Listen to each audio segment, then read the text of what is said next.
Okay. Hello, my name is Dharmanatha from Cambridge Buddhist Centre. I'd like to offer you just a brief description, an overview of our Metta Bhavana meditation practice, and maybe just say a couple of things about two of the stages. So perhaps we'll start with the phrase itself, Metta Bhavana, which is a Pali phrase, an old Indian language. Our earliest Buddhist scriptures are written in this language. And we use that because there isn't a good single word translation in English, particularly for metta. So metta is loving kindness, friendliness, well-wishing, love. So it's all those things, and maybe more. It has an emotional content, it's a felt thing, as well as being volitional, so well-wishing, an intention to wish all beings well. It's important to distinguish metta from romantic love. It isn't romantic love. It's not conditional in that way. We can extend metta towards all beings, whether we are without being romantically in love with all beings, which is obviously not possible. Bhavana is a lot easier to translate. Bhavana is cultivation. So in this practice we are cultivating. Just as a farmer would cultivate a seed in a field, we are cultivating the quality of metta, the emotion and the intention, the volition of metta.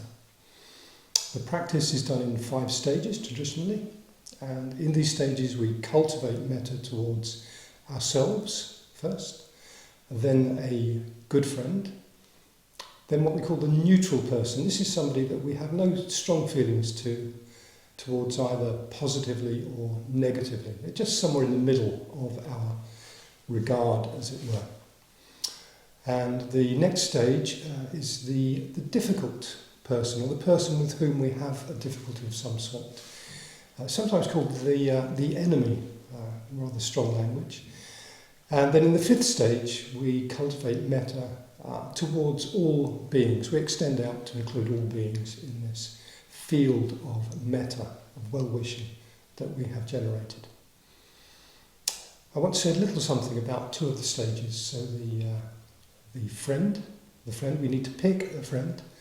And my advice is that we pick a friend to whom we are not sexually attracted, who's not a lot older than us or a lot younger than us, and who's still with us, who is still alive. And this isn't because we can't wish well towards the people in the categories I've mentioned. It's to keep the practice fairly straightforward, particularly when we start, and to try and ensure that we don't get distracted or engaged in other emotions and other intentions. So, for example, we want to avoid cultivating lust or getting carried away by grief if somebody has passed away, or feelings of being parented or parenting somebody ourselves.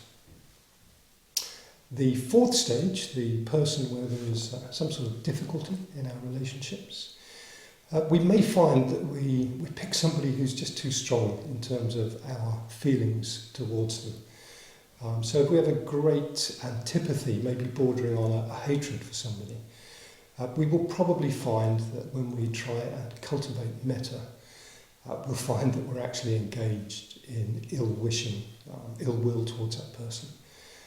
We can find we're actually cultivating the opposite of metta, because we have a capacity and ability to cultivate negative as well as positive emotions. So if that happens, it's okay. We don't need to worry about it. It is a practice. So if we find that we're overwhelmed by feelings of animosity, then we just know we need to pick somebody who's a bit easier, as it were. So somebody to whom we still have a problem.